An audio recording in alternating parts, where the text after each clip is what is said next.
Hey guys, welcome to another talk. The title of the class, Build a Life You Can Be Proud of. This class is about renunciation or non-attachment. Okay, let's start with the story. Years ago, a fellow called Paolo was strolling in his garden in the evening, enjoying the breeze, the fragrance of the flowers, and so on. Happily strolling in the garden when a fellow rushed in through the gate, fell at his feet, and begged for protection from the guys behind him who were pursuing him because he had just killed someone in a brawl at the bar. Yeah? So those guys were after him because he had killed their friend and he was begging for protection. So Paolo, looking at his misery and trembling, said to him, "No worries, mate. I'll protect you. Come on." And he locked him in his house in one of the rooms there and told him that he would release him at midnight when it would be dark enough for him to make his escape. A few moments later, the dead body of his son was brought to him by his friends, and they described the fellow who had killed him. And Paolo recognized that the guy he was sheltering was the murderer.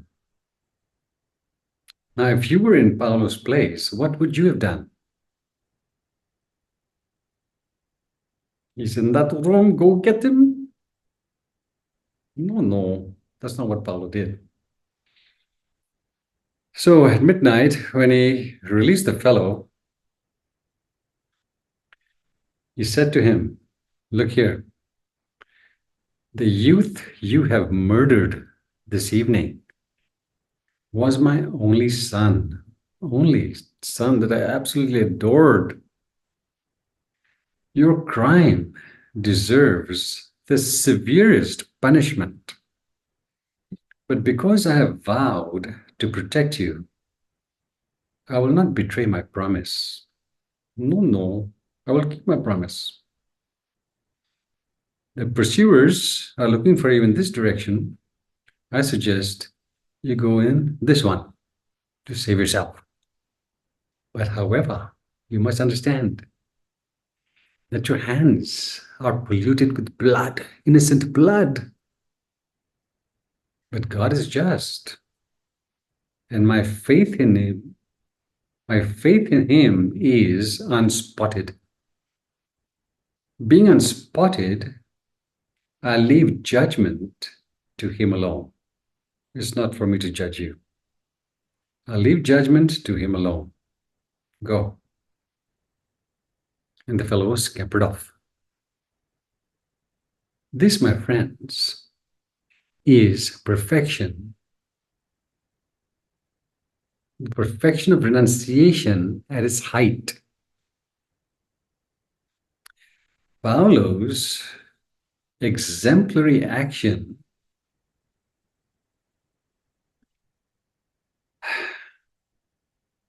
was a clear indication of how, when heaven flows to earth through us because of living wisely, all egocentric desires no longer have a hold on us. No. Why? Because we live in a state of non-attachment to all worldly conditions. That's the perfection of renunciation. Living in a state of non-attachment to all worldly conditions. Not being driven by, not being influenced by our egocentric desires. Yep. Okay. So, first question here, or second. Why is renunciation so important? Why is it deemed as a perfection we need to cultivate and perfect?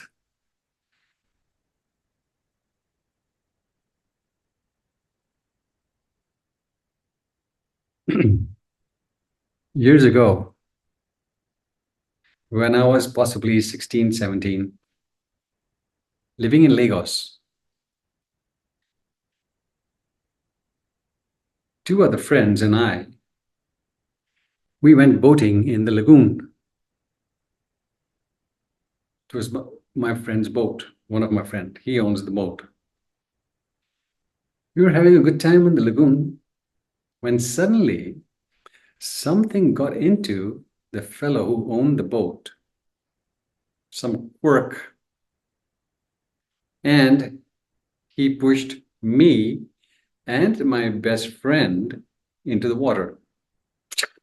We didn't even know what was going on. Straight into the water. We were fully dressed with shoes and socks and everything. Have you ever tried swimming with all your clothes on, including your shoes? Trust me, it's not easy. You're weighed down by your clothes.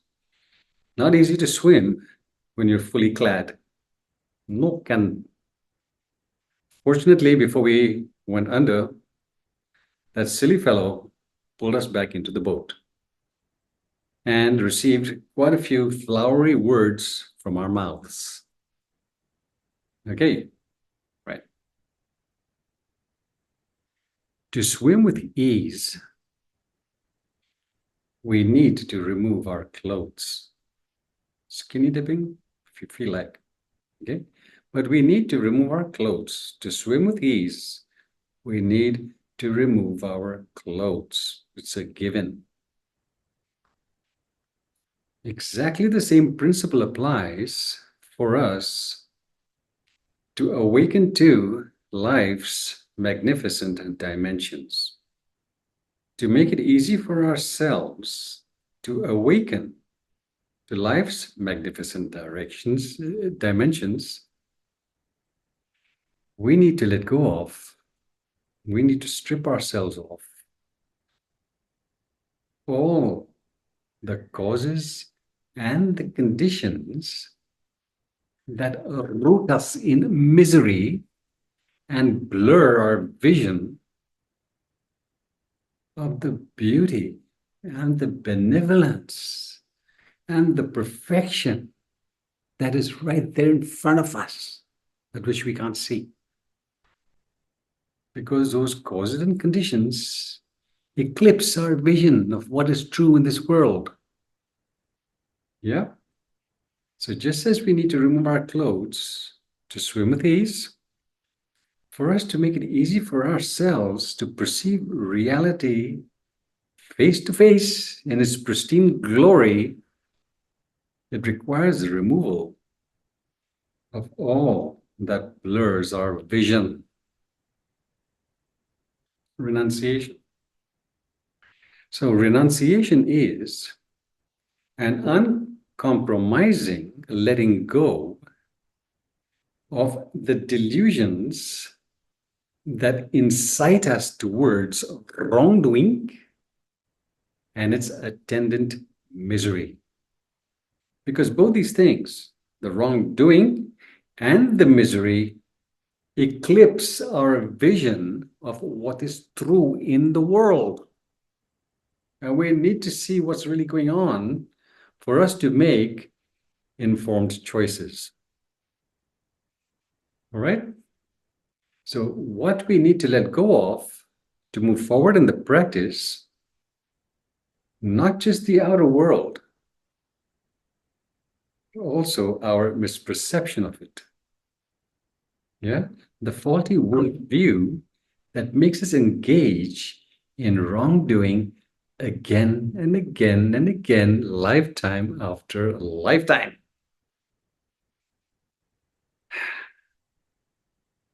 Clear? Okay. There are two intoxicating desires. Yeah?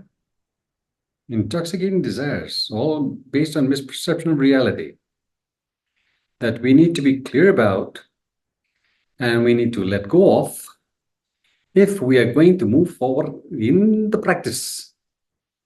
Can you name them? Two intoxicating desires that everyone's running after.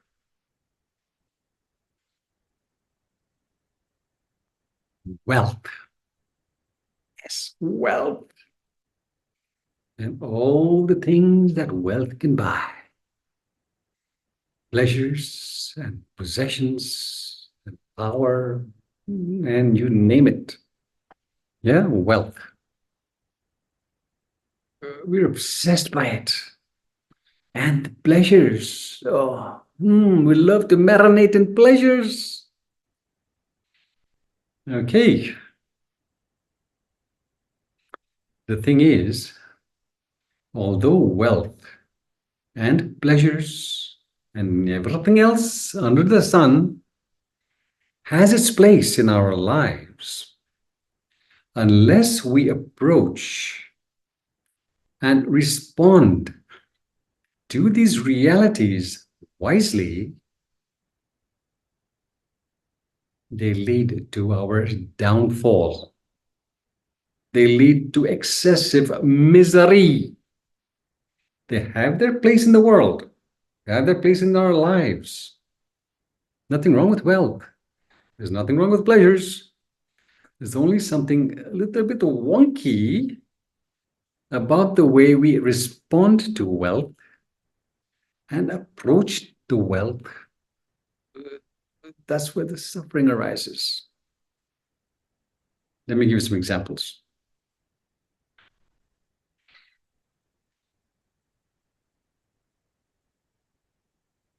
Tens of millions of people, millions upon millions of people worldwide go on a pilgrimage annually to gambling houses, casinos, dens of deception. Yeah?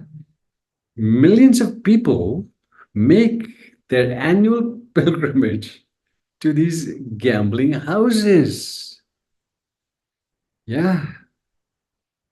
What lures these people to such places, even though they know that the games are tilted in the favor of those houses, those dens of thieves? What lures them? What draws them again and again to such terrible places that only lead to disappointment, despair, and ruin for millions of people?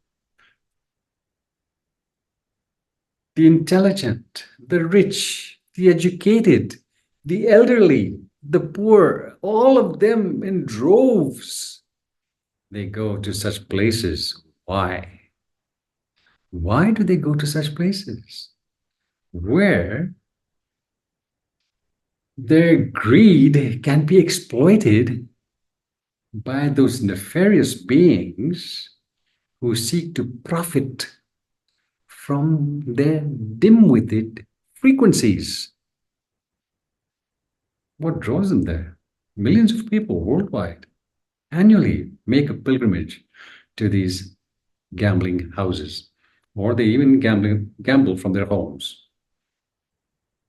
It's a habit that is highly destructive, ruinous habit, and yet people are driven towards it. Oh, Pastor B, the answer is easy. Money. They want the wealth. Yes, they want the wealth and the pleasures that wealth can buy. That's why they're going. But there's a subtle reason for it. Why? Obviously, they want money. Obviously, they want to marinate in pleasures. But what's the subtle reason behind it? The subtle reason behind it is that we are skilled in deceiving ourselves. We love to deceive ourselves. We love to believe that by acquiring the wealth, we can live happily ever after. We can marinate ourselves in abundance and bliss happily ever after. How does this deception work? What draws them to these places where the god of ruin is waiting to zap them?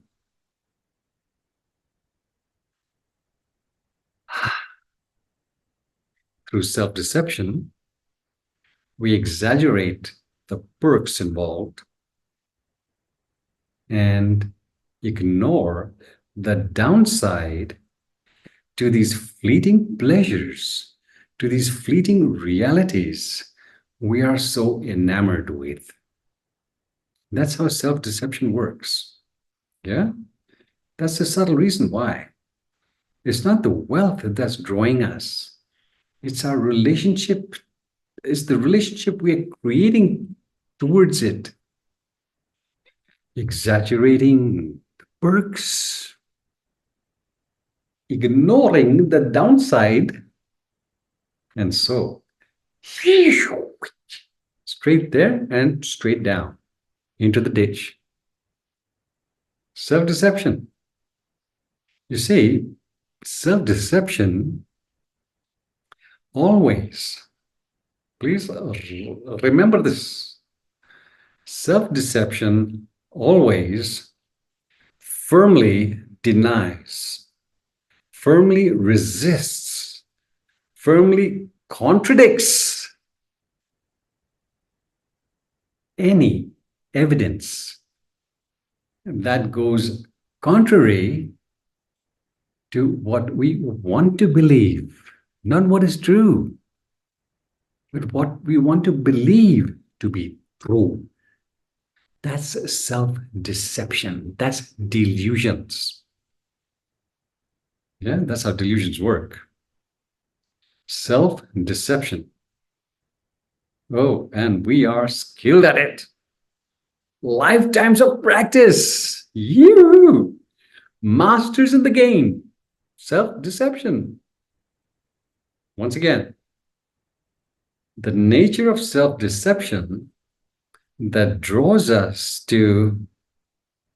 towards pursuits and habits that are ruinous. They ruin our lives. The nature of such self-deception is such that we always deny,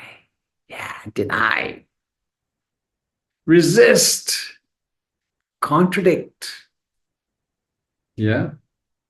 any evidence, crystal clear evidence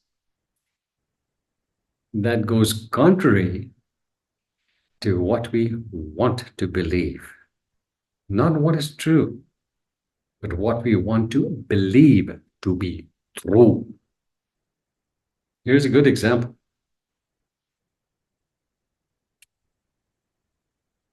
50 drivers. 50 drivers were asked in a research. Hey guys, how do you rate your driving skills? All 50 of them rated themselves as being exceptional in the art of driving their cabs, their cars, their limos. Exceptional. 5-star rating. Thing is, all 50 of them had just recently been in car accidents that could have been avoided. And 2/3 of them were actually responsible for those accidents, as per the investigations by the cops. And yet, Exceptional drivers. Self-deception. All 50 car accidents that could have been avoided. And yet,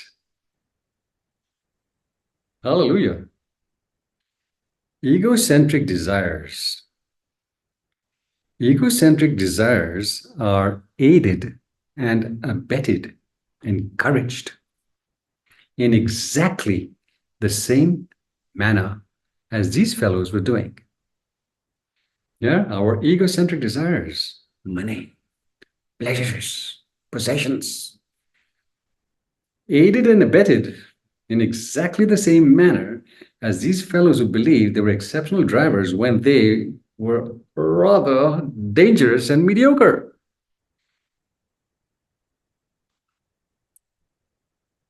Okay, let's dive in some more.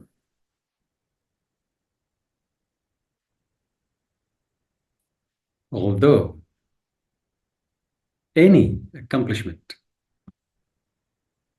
yeah, you accomplish something, any goal, any aspiration, even if it's just sewing a button under your shirt and you do it well, or even you don't do it, but you do it. Any accomplishment has this tendency to make us feel good. Yeah. Any accomplishment. We accomplish something small or large or medium, and it makes us feel good. It gives us a sense of satisfaction, no doubt.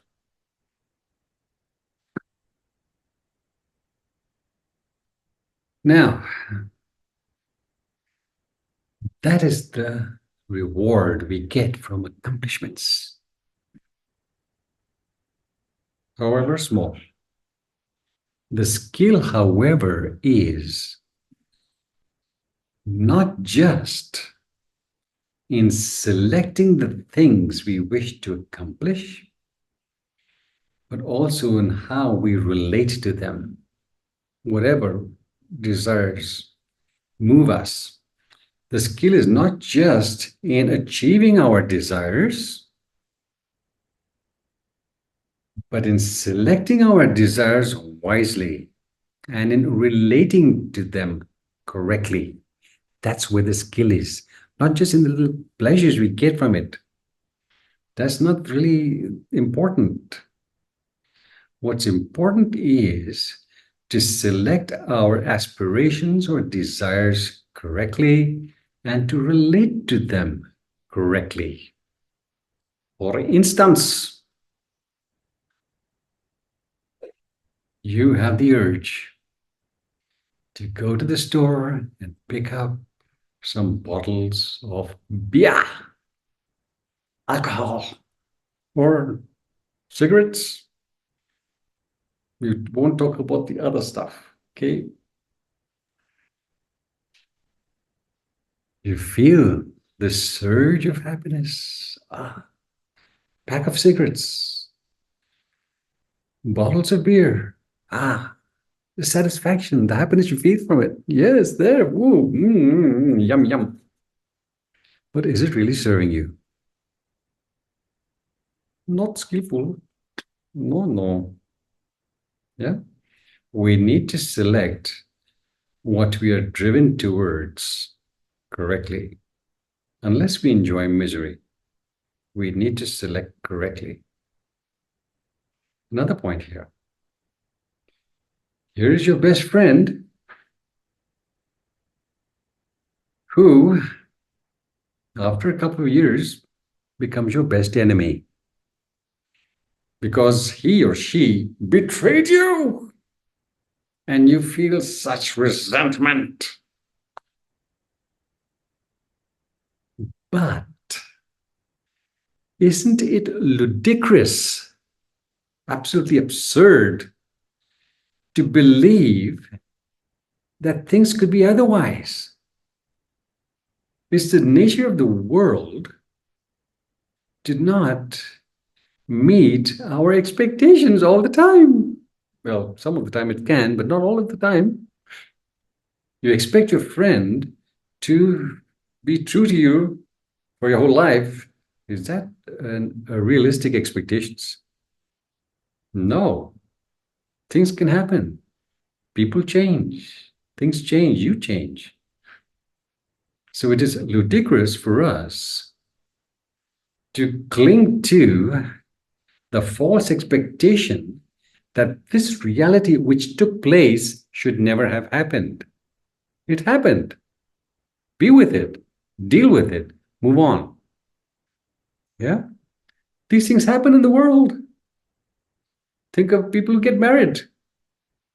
In the beginning, the person they choose to marry is all so amazing.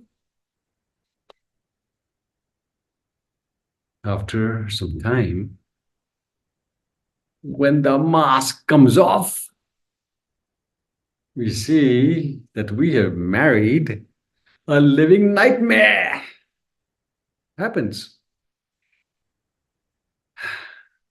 Instead of getting upset by it, deal with it. Let's see how. Let's see how. Okay? So, underlying all the ill-fated desires that drive our actions, that influence us, underlying all the ill-fated, meaning leading downstream effects called suffering, ill-fated, yeah? Underlying all our ill-fated desires is the monumental delusion that happiness is an outside factor. Cigarettes, alcohol, relationships, possessions, accolades, wealth, you name it. Underlying all our ill-fated desires that prevent us from knowing our magnificence is the monumental delusion that happiness is an outside factor. And so, long before psychologists started talking about the hedonic treadmill, yeah, running, chasing after one happiness and being disappointed, and then after the next one, and again the disappointment, and again the disappointment. Hedonic treadmill. As one desire fades, moves away from us, as one satisfaction moves away from us, it ignites the desire for the next illusion, for the next illusion that we will pursue. And it's the same repetition, the hedonic treadmill. Long before psychologists started to identify this hedonic treadmill on which the world is scampering, the Buddha saw it crystal clearly 2,500 years ago. Hedonic treadmill. Chasing after the rainbow, looking for that pot of gold where there is none.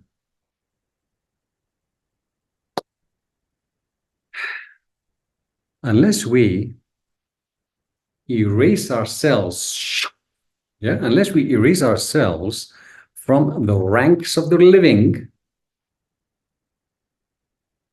by the frustration and the anguish we experience from living unwisely, unless we erase or eradicate ourselves from the ranks of the living from living unwisely and the grief that arises from that, we do have a choice. We do have a choice for changing direction.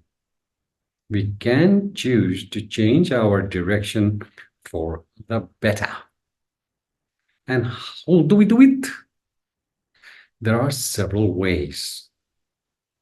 And all these ways require close guidance and supervision from a skilled teacher. Yes, yes. Okay, several ways.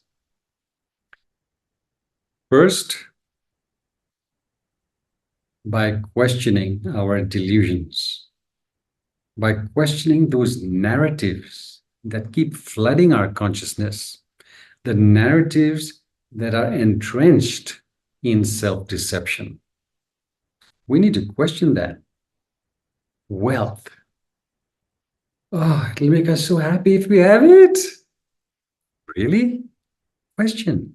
Then why is it that there are people out there, there are quite a number of people who are really wealthy and who marinate themselves in pleasures daily, and yet they commit suicide? Why is that? If wealth and pleasures was the high road to nirvana, why are these people doing it? They're wealthy. They have the accolades. They're intelligent. They're talented, famous, pleasures, possessions, and still they kill themselves. Look at the celebrities. Good example. They have it all. Worldly success, misery. Question. Do a research. Why is it that those who are really wealthy, and there's a number of them, lots of them who do this, why is it that they are the ones who are most driven towards psychiatric drugs and antidepressants? Research tells us that those people living in affluent suburbs pursue these little pills far more than those who live in non-affluent suburbs, even though the drugs that they're after are affordable by even those fellows. These antidepressants are in greater demand by the wealthy. Why? Why, if it is going to make us so happy, are these people not so happy? Question things, research things. Why? The problem is not with the wealth. The problem is not with the pleasures. No, the problem is in the way they are approaching and responding to these realities. That's where the problem is. Yeah? They're not selecting their desires wisely, nor are they relating to those desires correctly in a manner that is worthy of them. That's where the problem is. Question things, look at things, don't live the blinkered existence.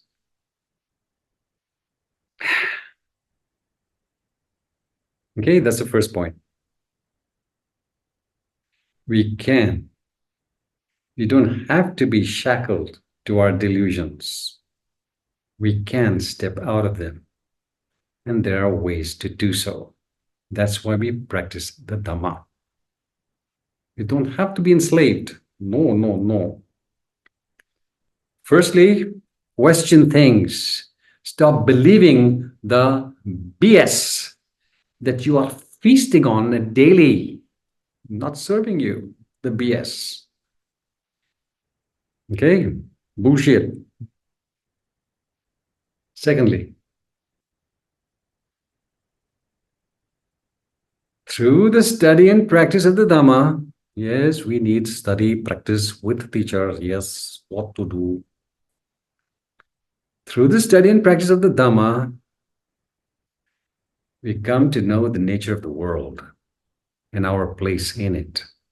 As I mentioned in the earlier classes, we don't know place in this world. We don't know the nature of the world. And that's why we suffer, because of our misperception of reality. So, what is the nature of the world? Well,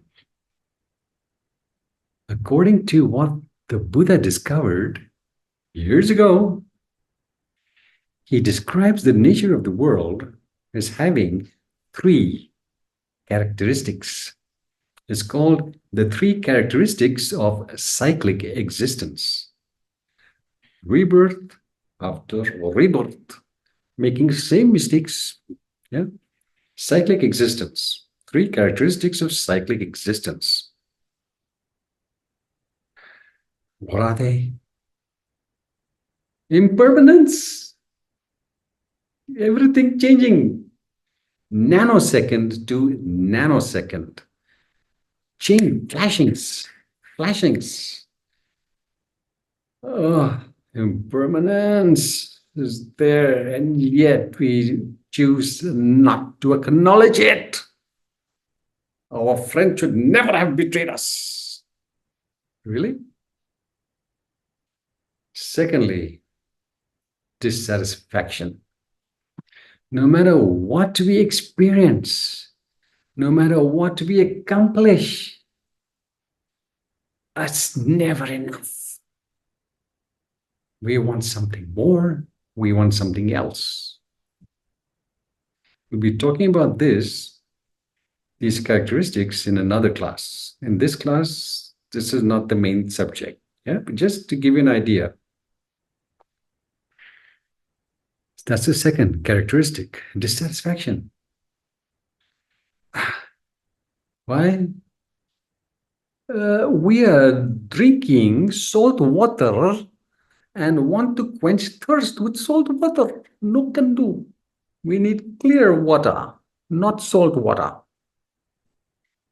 The nature of the world is it can never, ever satisfy us. Why? Because of the third characteristic. And what is the third characteristic? This one is extremely subtle and not within the scope of our everyday mind to understand or acknowledge. It is the characteristic of no self, not self, emptiness. Okay, let me explain.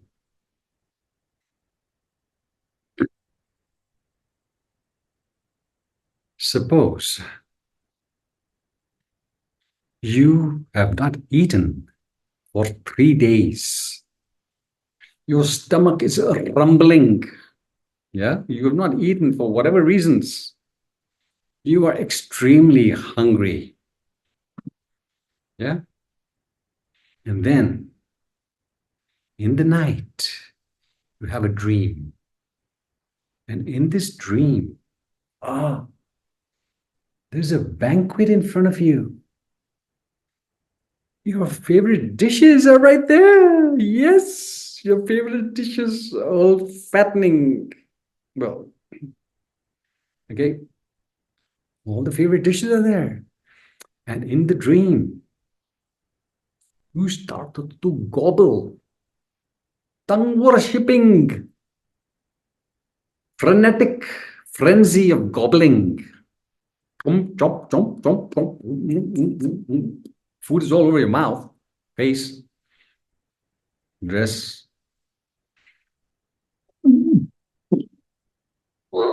And you fill yourself. In your dream, you have gobbled to your heart's content. Yeah? Okay. When you wake up, will your hunger have gone? No, Master B, not possible. Yes, my darling, not possible. That's dream food. Dream food not can satisfy physical needs. No can. Exactly the same principle. This, what you identify yourself with, is a dream. It's a virtual reality. And no matter how much you consume from the world around you, it's a bottomless pit. The only satisfaction that you can tap into comes from awareness, spiritual clarity as to your true nature. There is no other satisfaction, none. The spirit that longs to be satiated, longs to be expressed in this world, longs to be unleashed, cannot be satisfied with dream food. This, now, look at it. That is the nature of the world that people just are not perceiving. And so the Buddha said, hey guys, for as long as we do not perceive the three characteristics of cyclic existence, we're heading for, yeah, look at that, suffering, head-on collision. Why? Because we are wanting life to be what it is not. It is not permanent. It cannot satisfy. There's no self. We're wanting life to give us what it cannot. We're wanting satisfaction, lasting joy and fulfillment in a world that is exceedingly fleeting in nature. Life cannot give it because it is not in its nature. Wake up. Are you understanding, please? These realities, the true nature of this world, to really understand impermanence, to really understand the dissatisfying nature of reality, to really understand the truth of no self or not self, we have to transcend the intellect. To swim with ease, we need to remove our clothes. To really awaken to the true nature of reality, we have to divest ourselves of our delusions. Or for long as delusions present, self-deception present, no can see. No can see. Faulty choices. Faulty choices, formula for suffering. Simple rule of dependent arising. Are you still on the same page or have you tuned out? Okay, so that's the nature of the world. The third thing we need to be conscious of to change direction for the better is to understand the nature of attachments, detachment, and non-attachment. Because it allows us, by understanding this, we allow ourselves to walk in this world in a manner that is worthy of us. We know our place in this world correctly. Yeah? So because people don't understand the nature of attachments, the nature of detachments, the nature of non-attachment, because they don't understand, they don't know their place in this world. Let's look at it. Attachments. What is the nature of attachment or attachments? For as long as we are attached to anything whatsoever, even to the Dhamma, even to the thought of awakening. For as long as we are attached to anything whatsoever, whether it is worldly things or it is simply non-tangible things such as our thoughts and our feelings. Yeah. It promotes, these attachments promote far-reaching consequences of the exceedingly painful variety. That's the nature of attachments. Far-reaching, lifetime after lifetime after lifetime, the same mistakes, the same folly.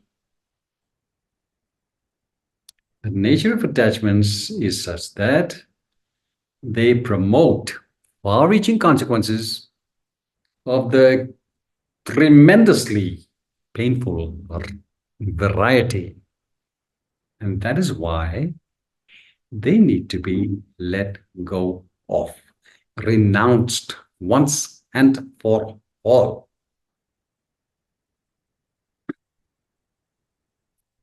You got that?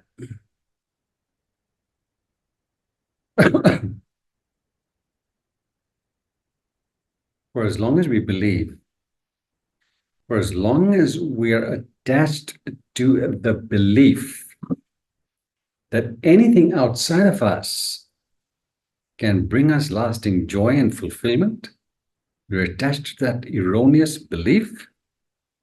We remain enslaved by our delusions and never get to know the true nature of reality and its absolute magnificence. We never get to know that because we're broiling in suffering when we're attached to this incredibly terrible belief that anything outside of us can actually bring us lasting joy and fulfillment.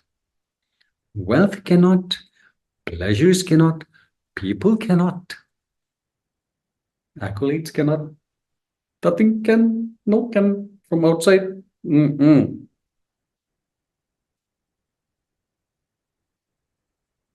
nature of attachments is such that they blur our vision as to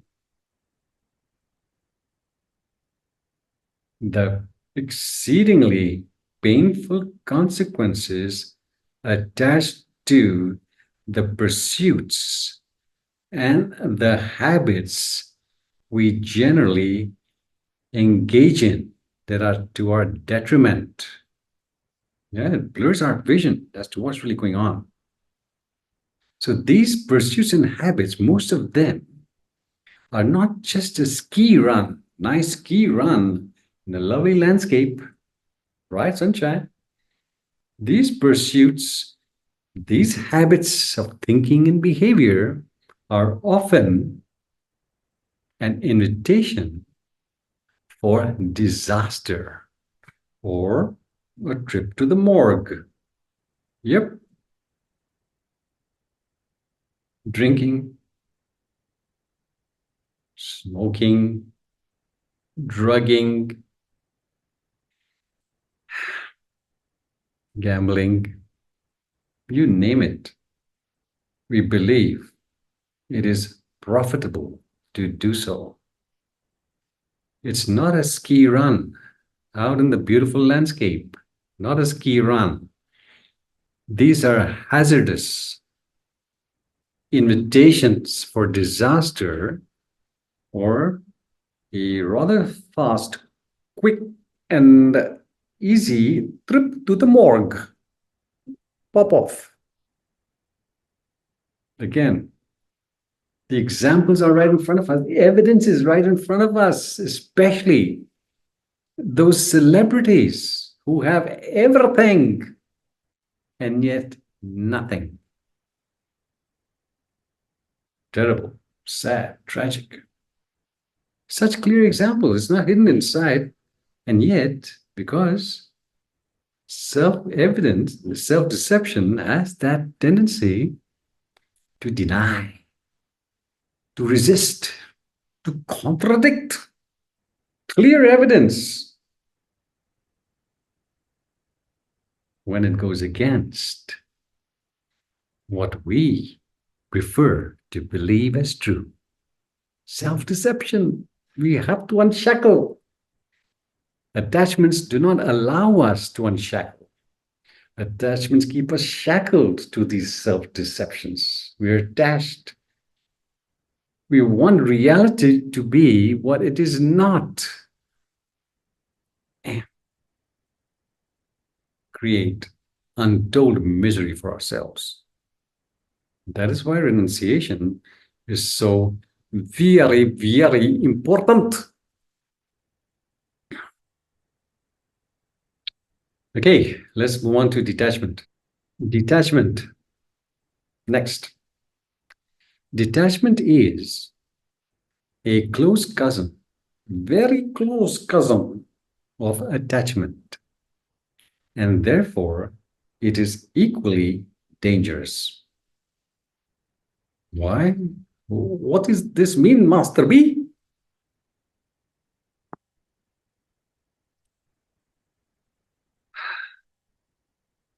Detachment makes us avoid or turn away from people and situations that overwhelm us. Yeah, we can't handle it. We turn away from it. We avoid them. And in the process of avoiding, turning away, we are basically numbing ourselves. Yeah. We are numbing and distancing ourselves from things that upset our equilibrium. And so we stop engaging in intimacy. We pull away from love. We stop engaging in challenges. We deny them, try to hide them under the carpet, procrastinate on things which need resolutions. We suppress. The way we suppress busyness, shopping sprees, and distractions by the dozen. Mind numbing distractions by the dozen. Yeah. Once again, detachment is a close cousin of attachment and therefore equally dangerous. It is equally dangerous because it makes us avoid, deny, turn away from looking at things that upset us, working with things that upset us, understanding things that upset us. We don't want, we are victim. Okay? And so we escape this painful reality. Love is painful reality for many people. We escape challenges and love and living fully through busyness on things that are not really essential, shopping sprees, TV gazing, social media, all kinds of mind-numbing distractions. Dangerous. Remember the fellow I spoke about in one of the classes? He had two kids. One of them died prematurely when she was 5 or 6. And he just couldn't handle the fact that she had actually become a concept. No longer tangible reality, only concept. And he started to grieve the loss. And he grieved, and he would go to the graveyard and he would grieve. He has another kid right there, beautiful wife right there. But no, his attention right there on what is not present destroyed his marriage, pretty much destroyed his life with this grieving. Detached. He was now no longer invested in the marriage. That's what detachment does. Makes us uninvested, indifferent to the reality around us. Dangerous. Intelligent fellow, beautiful family, but wanting life to be what it is not. People die, people get sick, people betray us, people leave us, we lose things, we get into an accident. That's life. To detach from it and to be uninvested in what's going on in front of us is dangerous. Non-attachment, however, is a totally different ballgame. Totally different. Because non-attachment allows us to be fully invested in life with its craziness, its trauma, its tragedy, whatever it is. We're invested. We're invested in life's drama without allowing it to disturb our equilibrium. Non-attachment.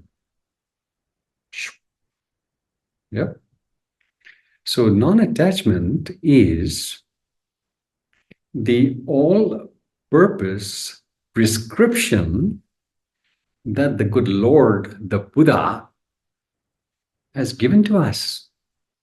Non-attachment, ladies and gentlemen, all-purpose prescription not only to heal whatever ails us, whatever disturbs us, but also to finally end the misery we inflict on others because we are suffering.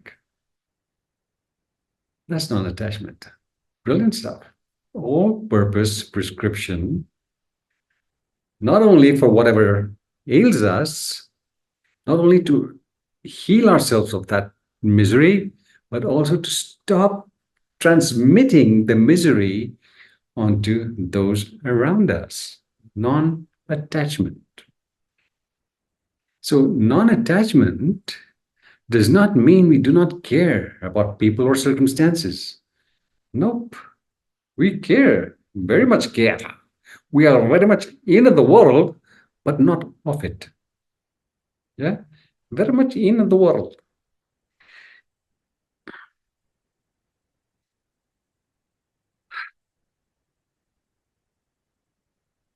We are very much in the world because non-attachment is fully aligned with psychological maturity. It comes, and this maturity comes through personal refinement that allows us to live insightfully. And living insightfully implies we establish this close and loving relationship with life. We get to know life. We don't want it to be what it is not, because that's futile. Yeah. It allows us to live with power and grace in a world that is ever changing. Non-attachment.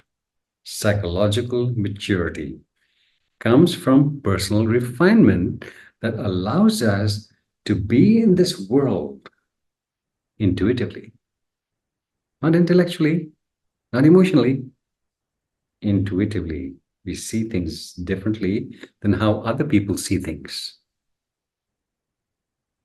Yep, living intuitively implies we are in full awareness of the fact that we are magnificent beyond measure.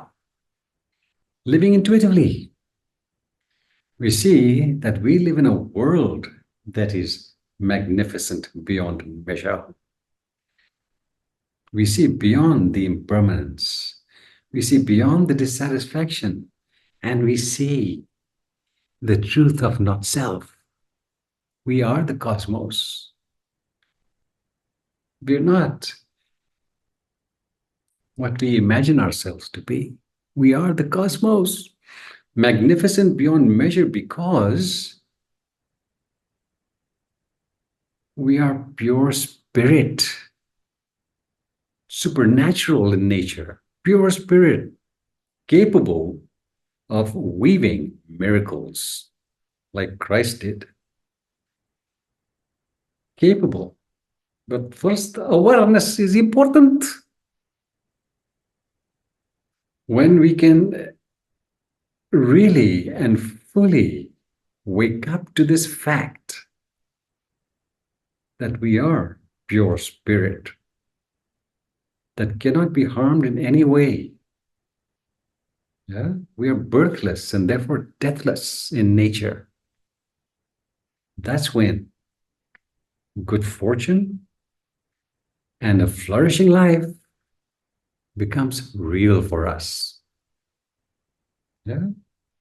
That's how to live in the world. Clarity, insightful living, but it comes through non-attachment, renouncing all that blurs our vision of what is true in this world. Because for as long as we're attached to a faulty worldview, no one can see. Right? Okay. Now, ladies and gentlemen, that was just the preliminary.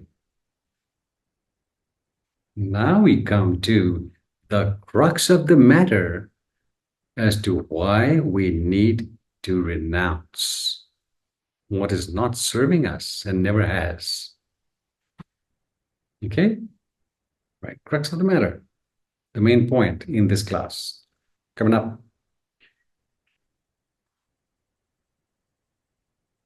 What's the difference between a good life and one that is greatly good or magnificent? What's the difference? Any clues? A good life is one that is lived in denial. Denial of the imperative need for personal refinement. Yep. A good life is what we see around us. Nice people, beautiful people, honest people. 9-to-5 jobs, beautiful family, vacations, designer clothes maybe. Yeah, good people. But they live in fear, jealousy, anxiety, stress. Why? These are honest people, nice people, kind people, gentle people. Very gentle, very kind, very nice. But they don't see the need for personal refinement. For them, there's just this one life. Live it fully. Who knows if there's a rebirth? Who cares? Let's just gobble right now.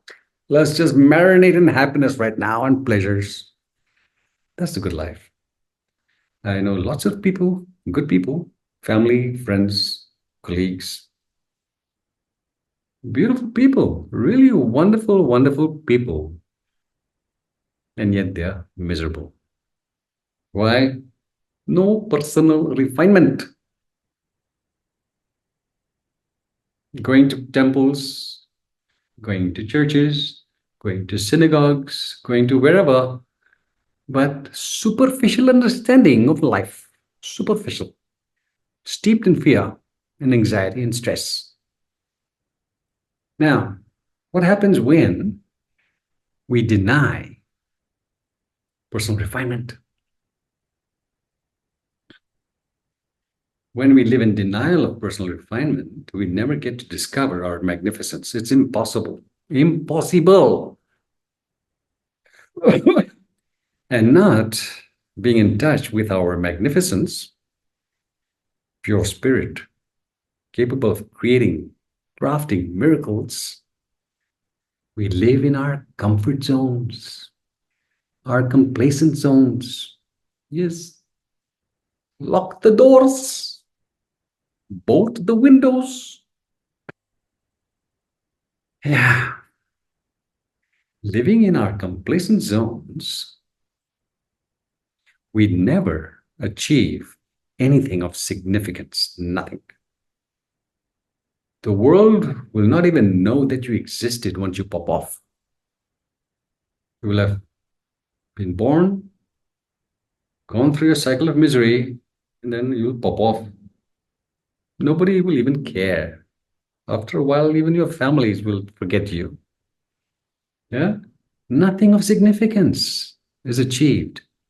The coin of the realm for getting a visa for heaven, Hawaii, and a happy rebirth, very little, not enough.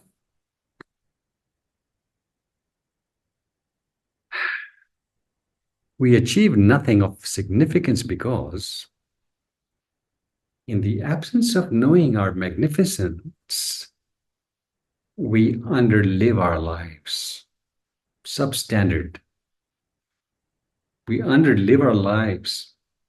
Why? Because we are into the herd mentality, conforming to social norms. Respectable people conforming to social norms. What are the social norms? Get good grades, get a good job, find a good partner if possible, have a few kids, go on vacations, and do your best to consume your way into heaven, even though it's not possible. That's the social norm. Wealth, pleasures, family, work, pop, social norms.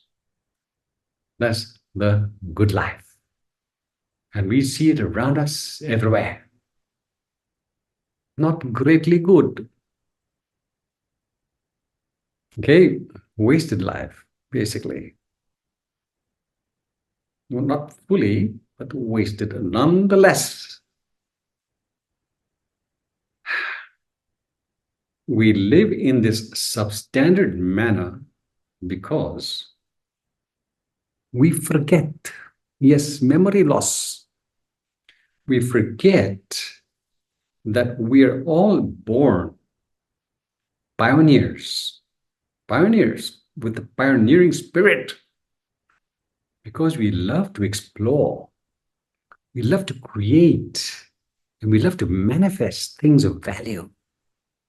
It's in us, it's our innate desire, it's the desire of our spirit. Just think of the ambitions kids have when they're small. What are you going to be, darling? I want to be a nurse. I want to be a doctor. I want to be a lawyer. I want to be an astronaut. I want to be a whatever. We have aspirations, some wild ones, yeah, when we're young. But then what happens in the process of growing up? The things we wanted to accomplish as a child and what we actually accomplish as an adult, there is a huge discrepancy. Yeah, tragic. Our dreams squashed. Be realistic. You can't be an astronaut or whatever.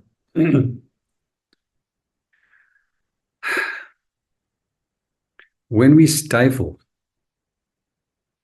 the summons of our spirit that is screaming for self-expression by exploring, creating, and manifesting wild things, amazing things. When we suppress, when we stifle the summons of our spirit that is just screaming out to express itself, screaming to be unleashed, that's when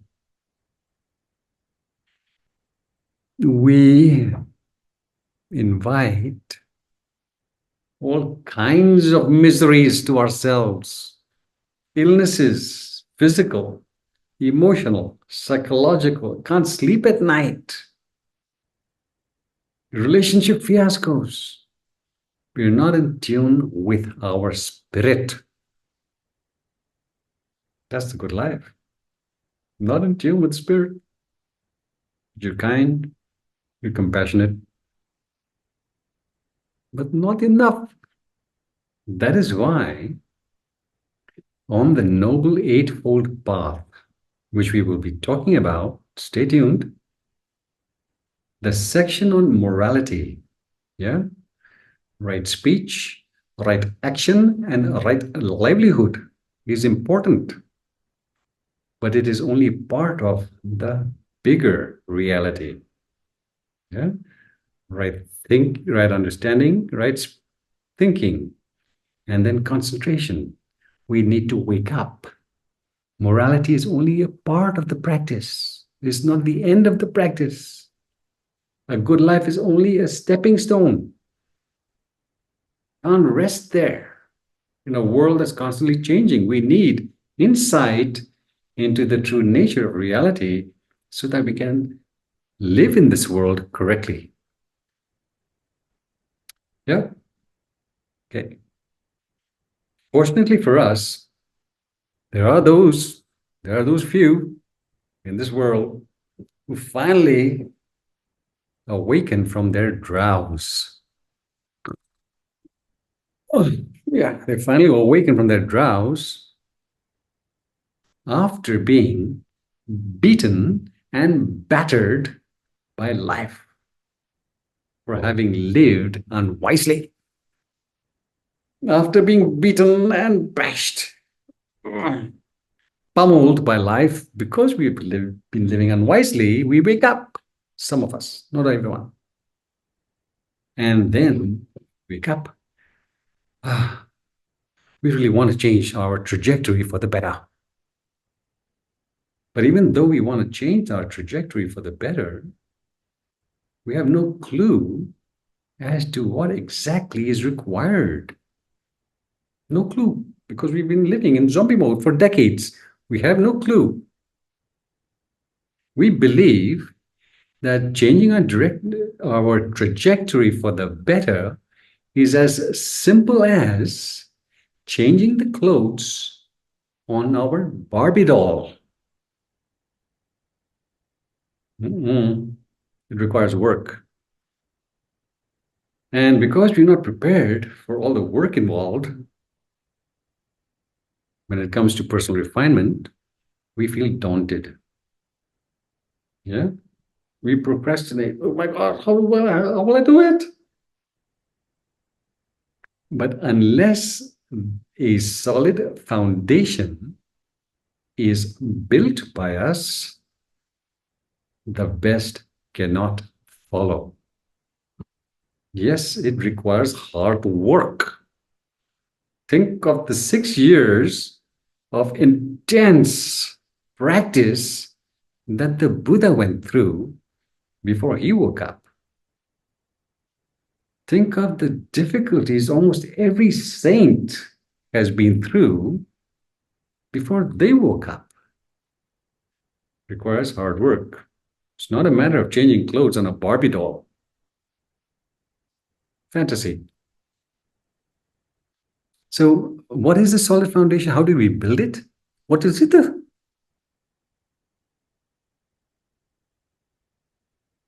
I've said it in every class, and I'll say it in every class. the deep study and practice of the Dharma under close supervision and guidance from a skilled teacher. Basic formula. Yeah? Triple gem. What's a triple gem? Buddha, Dhamma, Sangha. Sangha equals teacher and other like-minded people. Imperative. Okay. So, through the study and practice of the Dhamma, we awaken to the fact, even though we see it, it's not registering, but here it registers because we are studying and practicing deeply.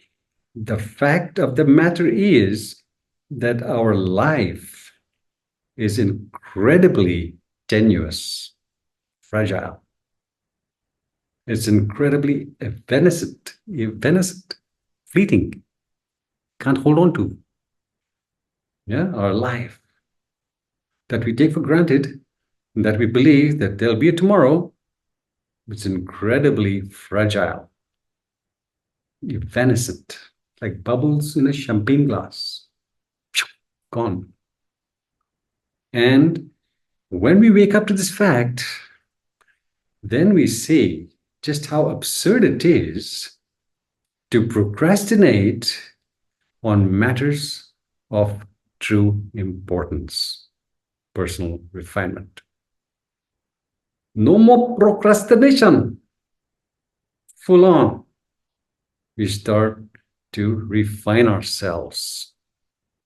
In the process of refining ourselves, we gradually move from the ranks of a good life, those who live a good life, into the ranks of those who are greatly good. Yes. Finally, gradual metamorphosis. Ranks of a good life, we let go of it and move into the ranks of those who are greatly good or magnificent. So what does the practice really involve? What practice? How do we get there? By eliminating everything that disturbs our equilibrium and eclipses our vision from seeing what truly matters.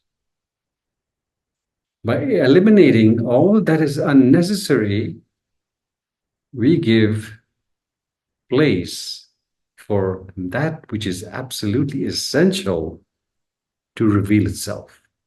We create that space. But for as long as our mind is cluttered and our lives are cluttered with busyness towards non-essentials, that which is truly essential remains a mystery and not within our radar. Renouncing, letting go, non-essentials. So what exactly is a greatly good life? A life that is greatly good? Magnificent life? What exactly?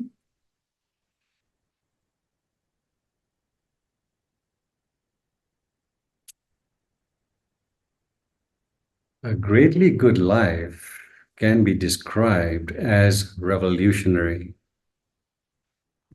Revolutionary because we step out of the herd mentality and ego-driven desires. Revolutionary, no longer conforming to the bullshit the world is constantly feeding us with. Revolutionary. And this means that we no longer serve these egocentric desires and a faulty worldview. We no longer serve in service to that. we start to live in devoted service to transcendental forces. That's what we serve. Transcendental God, transcendental forces. Yeah. And by serving transcendental forces, we awaken to the fact that we are supernatural in nature. We are pure spirit. We awaken to this fact because we are serving that side of us that is screaming to be unleashed, to our spirit. That's when good fortune and a flourishing life becomes real for us. And that's also when we qualify to be a worthy guest at the table of the gods. Yeah. Buffet with the gods. Hot stuff. Are you understanding, please?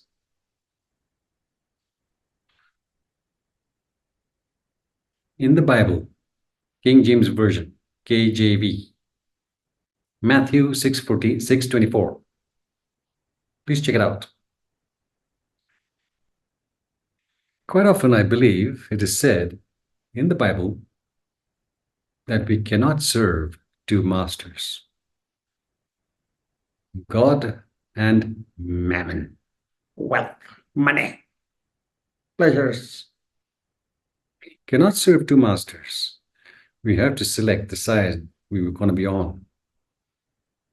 Fortunately for me, I chose to serve transcendental forces when I was 23 years old.